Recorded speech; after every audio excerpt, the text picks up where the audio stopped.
This opening move, pawn to e4, immediately claims central space and opens diagonals for both the queen and king's bishop, setting the stage for dynamic piece development and potential pawn breaks. This symmetrical pawn advance contests the center, directly challenging white's e4 pawn and setting the stage for classical opening development. Developing the knight to f3 attacks black's central pawn, forcing a response and gaining valuable time while preparing for kingside castling. Developing a piece to control the center and prepare for further pawn expansion is a fundamental principle, and nc6 aims to reinforce e5 while opening lines for the queen and bishop. This move initiates the Raul-Lopez, a classical opening where white immediately challenges black's central pawn and prepares to control key squares on the queenside. This move, nd4, challenges white's bishop on b5 and aims to disrupt white's developing harmony by potentially exchanging pieces early or forcing the bishop to retreat. This move is a common response in the Raul-Lopez, specifically the open variation, and it simplifies the position by exchanging pieces, aiming to achieve a more favorable pawn structure for white. This move opens the central pawn structure, allowing black to regain the pawn and establish a more active pawn on d4, while white gains a tempo by recapturing. Castling kingside secures the king and prepares to connect the rooks, a fundamental principle after the opening phase. This move begins to prepare for the fianchetto of the kingside bishop, aiming to control the long diagonal and prepare for kingside castling. This move shores up the e4 pawn and prepares to develop the queen's bishop, aiming for a solid central structure and control of key squares. This move follows a common plan after white's d3, developing the bishop to a long-range diagonal and preparing to castle, reinforcing black's central pawn majority and anticipating white's likely c3 pawn push.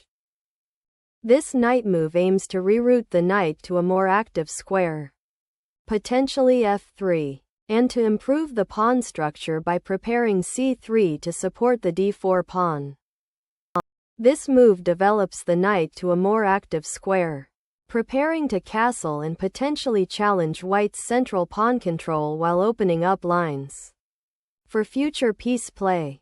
This move aggressively expands white's kingside pawn structure, aiming to control more central squares and potentially open lines for attack against black's king.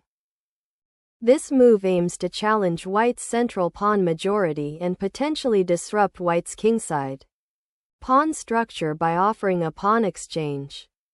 This move prepares to develop the bishop to a more active diagonal, potentially targeting black's kingside weaknesses and supporting a future pawn push on the queenside. Black challenges white's central pawn advance, aiming to open lines for their pieces and potentially create counterplay against white's king.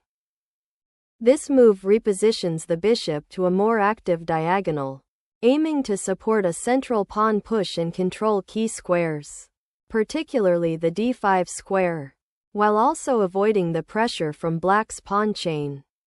Developing the king to a safer square is crucial as the center has opened up, and this castling prepares to connect the rooks and defend the kingside. This move reactivates the knight to a central square, preparing to contest control of d4 and potentially support a kingside expansion while also keeping an eye on the important d5 pawn. This move establishes a strong pawn chain with c5 and d4, aiming to control the center and create attacking chances on the queenside. This move creates a strong central pawn wedge, restricting black's knight and preparing to expand on the kingside, aiming to gain space and initiative.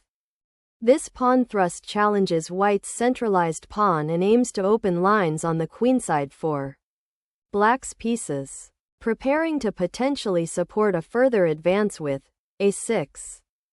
This move opens lines for white's queenside pieces and prepares to challenge black's central pawn. Majority. This move decisively closes the center, establishing a strong queenside pawn majority for black and forcing white to defend the isolated d3 pawn.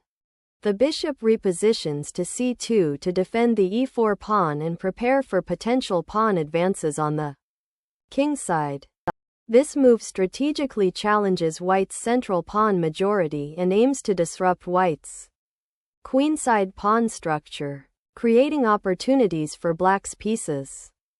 This recapture opens the b-file for your rook, creating immediate attacking possibilities against black's queenside pawn structure.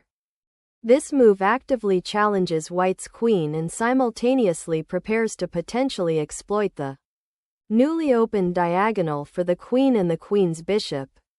Developing the bishop to d2 reinforces the pawn on e5 and prepares to contest the open c-file that is likely to arise after black plays cxd3. This move develops the bishop to a more active square, eyeing the white king and potentially supporting an advance of the central pawns. This move reclaims the pawn and reinforces the central pawn tension, aiming to solidify white's pawn chain and prepare for a potential kingside pawn advance or central play. This move repositions the queen to a more active diagonal, eyeing the weakened c3 pawn and preparing to support further queenside pawn expansion or potentially challenge white's central control. This move supports the advance of the b-pawn and prepares for potential central play, aiming to expand on the queenside and disrupt black's pawn structure. This move supports the queenside pawn expansion by preparing b4, aiming to gain space and potentially challenge white's central control. This move addresses the immediate threat to the bishop on g4, preventing black from gaining a tempo by attacking it again, while also creating a potential escape square for the bishop on h2 if needed. This move repositions the bishop to a more active diagonal, eyeing the pawn on c3 and potentially preparing to challenge white's central control. This move aggressively attacks black's kingside, aiming to open lines against the f5 bishop and create attacking chances. Black captures the bishop, disrupting white's kingside pawn structure and opening the d-file for potential piece activity. This move recaptures the bishop and immediately creates a doubled, isolated pawn on the c-file for black, weakening their queenside pawn structure while opening lines for your queen to potentially attack. This move seeks to challenge white's central pawn expansion and create counterplay on the kingside, by opening the f-file for potential black counter-aggression, while also solidifying the kingside defense. This move repositions the king to a safer square away from the immediate central pawn advances and potential diagonal threats from black's bishop. The knight's move to c6 strategically repositions the piece to challenge white's advanced e5 pawn, and potentially support a future advance of the d-pawn, aiming to disrupt white's central control. This move advances the rook to the g-file, aiming to support the pawn advance on the kingside and potentially prepare for g5, which would open lines against black's king and challenge the light-squared bishop. The knight repositions to d8, potentially aiming to reroute via c6 or e6 to support the queenside initiative or bolster the kingside defense, a common maneuver in closed positions where central pawn advances create strategic opportunities. This pawn sacrifice opens the g-file for your rook, creating immediate attacking chances against black's castled king and potentially leading to tactical complications. This move recaptures the pawn and activates the rook on an open file, immediately challenging white's kingside pawn advance and creating counterplay along the g-file. This move initiates a dangerous knight sortie, aiming to exploit the weakened kingside and potentially attack the f5 pawn or disrupt black's pawn structure. This move initiates an attack along the h-file and aims to exploit white's potentially weakened kingside pawn structure after g4. This move, nxg6, sacrifices material to open lines towards black's king, aiming to exploit the weakened dark squares and potentially launch a decisive attack. This pawn sacrifice opens the h-file for white's rook, creating immediate attacking chances against black's king. This move opens the g-file, creating immediate threats against black's exposed king and offering a decisive attack after black's previous risky pawn grab. The recapture of the pawn on g6 has opened up the g-file for white's rook and created a dangerous mating threat against black's king, making the queen's relocation to b8 a necessary defensive maneuver.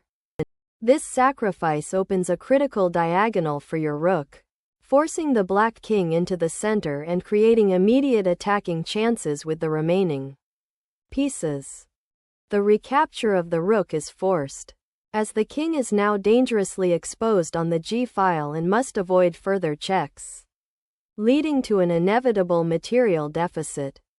This powerful rook check on the open g-file aims to force further material concessions or even a swift checkmate by exploiting the exposed black king. The move 29, kf8 is a necessary retreat, as the king was under immediate attack from the rook on g1. And this now aims to consolidate the king's position behind the pawn chain and prepare for defense.